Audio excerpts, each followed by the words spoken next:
السلام علیکم ورحمۃ اللہ وبرکاتہ۔ آپ سب کیسے ہیں؟ امید ہے آپ سب خیریت سے ہوں گے، جہاں بھی ہوں گے محفوظ ہوں گے، اللہ تعالیٰ کی حفاظت میں ہوں گے۔ آج میں آپ لوگ کو بہت پیاری حدیث شریف بتا رہی ہوں، ہمارے محمد صلی اللہ علیہ وسلم کی۔ سنیے، بہت پیاری ہے اور آپ پوری سنیے گا، آپ لوگ کو اچھی لگے گی۔ سنیے، اللہ تبارک و تعالیٰ نے اپنے رسول کو بھیج کر دنیا والوں کو ان کی پیدائش کا مقصد اور بندگی کا طور طریقہ بات کر کفر و شرک کی گمراہی سے نکالا، اور ساتھ ہی ساتھ بہترین انسانی زندگی کے کچھ اخلاقی اصول کی بتائے۔ اسی روحانی تعلیم کی بدولت اسلام عام ہوا اور گمراہی دور ہوئی، لیکن زمانہ گزرنے کے ساتھ ساتھ ہم مسلمان سے وہ خوبیاں ختم ہوتی گئیں جن کی تاکید اللہ و رسول نے فرمائی تھی۔ آج ہمارے اخلاقی حالات کافی خراب ہو چکے ہیں، خدا خیر فرمائے، آمین۔ ہمیں اپنے بھائی کا عیب چھپانے کا حکم دیا گیا، لیکن ہم بڑے مزے لے کر بیان کرتے ہیں۔ ہم اپنے خیال میں بڑے خوش ہوتے ہیں، لیکن یہ بھول جاتے ہیں کہ ہماری اس نادانی سے ہمارا کتنا نقصان ہو رہا ہے۔ اسلام انسانی حقوق، اس لیے ہمارا مذہب ہم سے یہی چاہتا ہے کہ ہم ہر قیمت پر اسلامی قدروں کی حفاظت کریں۔ اللہ پاک کا فرمان ہے، ایمان والو، بدگمانیوں، کسی کے بارے میں برا سوچنے سے بچو۔ بدگمانی بہت بڑا گناہ ہے۔ کوئی آدمی اچھا ہے، لیکن کسی وجہ سے اس کے بارے میں آپ کا خیال اچھا نہیں ہے، یہی تو بدگمانی ہے۔ اسلام تو کسی کے عیب کے پیچھے پڑنے اور اسے عام کرنے کی اجازت نہیں دیتا۔ حضرت پیر کرم شاہ اظہری فرماتے ہیں، کسی مسلمان کے عیبوں کو کھودنا، اس کے چھپے حالات کو کھودنا منع ہے، کیونکہ ایسا کرنے سے اس کا راز فاش ہو جائے گا، وہ لوگوں کی نظروں میں ذلیل ہو جائے گا۔ ہمیں تو لوگوں کے عیب چھپانے کا حکم دیا گیا ہے۔ اللہ کے رسول فرماتے ہیں، جو آج اس دنیا میں اپنے کسی دینی بھائی کی کال کی قیامت میں اس کے عیبوں پر پردہ ڈال کر محشر میں اسے ذلیل کرنے سے بچا لے گا۔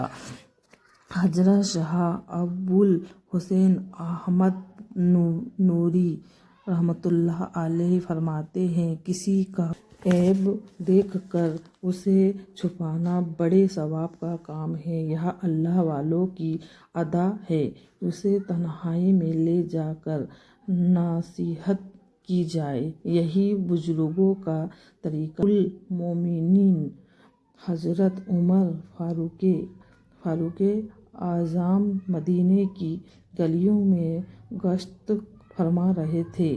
یہاں آپ کی ذمہ داری تھی۔ ایک گلی سے گزرنے کے دوران آپ کو ایک گھر کے اندر سے گانے کی آواز سنائی دی۔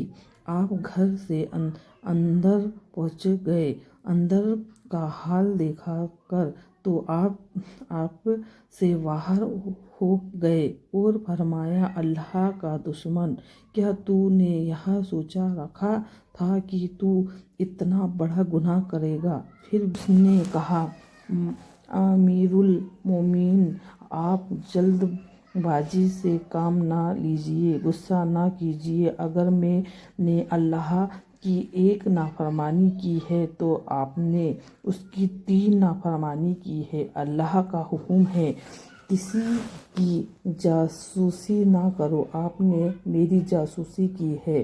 گھر گھسا کرو، آپ دیوار پھاند کر اندر آئے ہیں۔ گھر میں جانے سے پہلے گھر والوں سے اجازت لینا چاہیے، لیکن آپ میرے گھر میں بن اجازت آ گھسے ہیں۔ اس کی تعویذ سننے کے بعد آپ نے فرمایا، تم ٹھیک کہہ رہے ہو، میں شرمندہ ہوں اور معافی کا طلبگار ہوں۔ آپ کے اس عمل اور مرتبہ کا اس گانے والے پر ایسا اثر ہوا کہ فوراً بولا، امین، آپ سے وعدہ ہے میں آئندہ ایسا گناہ نہیں کروں گا۔ آپ کو گواہ بنا کر میں اپنے گناہوں سے توبہ کرتا ہوں۔ اللہ اکبر! دیکھا آپ نے اسلام میں انسانیت حقوق کا کتنا خیال رکھا گیا ہے۔ ایک مجرم نے قرآن کی روشنی میں حضرت فاروق اعظم جیسے جلیل خلیفہ کے سامنے اپنے رائٹ اور اسلام کے قانون پیش کیے تو انہوں نے فوراً اس کی خالدی ایک مجرم کے لیے ہدایت کا سامان بنا گیا۔ اسلام نے بدگمانی، کسی کا مذاق اڑانے، غیبت کرنے کو حرام قرار دیا ہے، کیونکہ اس سے باپسی محبت، بھائی چارہ ختم ہو جاتا ہے۔ کسی کا دل دکھانا بہت بڑا جرم ہے، اسی لیے کسی کا مذاق اڑانا بھی بہت بڑا خالق جرم ہے۔ غیبت کرنا کتنا سنگین جرم ہے، اگر لوگوں کو اس کا احساس ہو جائے تو شاید یہ جرم کرنے کی عادت چھوڑ دیں، کیونکہ اس سے اس کی نیکیاں اس آدمی کے عمل نامے میں ٹرانسفر ہو جاتی ہیں جس کی غیبت کی جاتی ہے۔ غیبت کرنے کو قرآن مجید میں اپنے مردود بھائی کا گوشت کھانے جیسا بتایا گیا ہے۔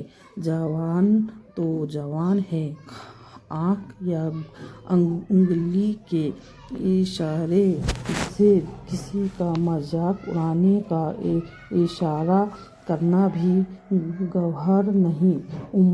حضرت بی بی عائشہ صدیقہ فرماتی ہیں، ایک دن میں نے اپنی انگلی کے اشارے سے سرکار سے کہا، بس آپ کو اتنی سی شفافیت ہی کافی ہے۔ ان کا اشارہ حضرت بی بی صفیہ کی طرف تھا جو قد میں چھوٹی تھی۔ یہ سن کر سرکار نے فرمایا، عائشہ تم نے ایسی بات کہہ دی کہ اگر اسے دریا میں کھول دیا جائے تو وہ بھی رنگین ہو جائے گا۔ سوچو پھر تمہارے دل کا کیا حال ہوا ہوگا۔ جوان تو کیا اشارے سے بھی کسی کی برائی بیان کرنا گناہ ہے۔ حضرت خواجہ حسن بصری رحمۃ اللہ علیہ کا واقعہ تو آپ نے سنا ہی ہوگا۔ آپ کے کسی مرید نے آپ کو بتایا، حضرت فلاں آدمی آپ کی بہت برائی کر رہا تھا۔ آپ نے اسی وقت تاج کھجوریں منگوائیں اور ایک طوق میں رکھ کر اس کے پاس تحفہ بھجوا کر کہوایا، میں آپ کا بڑا شکر گزار ہوں، سنا ہے آپ نے میری غیبت کر کے اپنی نیکیاں میرے عمل نامے میں پہنچا دی ہیں۔ آپ کے اس احسان کا شکریہ تو میں ادا نہیں کر سکتا، ان کے بدلے میں یہ چھوٹا سا تحفہ پیش کر رہا ہوں، قبول فرما لیں۔ آپ کا یہ پیغام سن کر وہ بہت شرمندہ ہوئے اور آپ کی خدمت میں حاضر ہو کر آپ نے گناہوں کی معافی مانگی اور توبہ کی۔ اللہ ہمیں جھوٹ، غیبت، چغلی وغیرہ جیسی اخلاقی برائیوں سے بچنے کی توفیق عطا فرمائے، آمین۔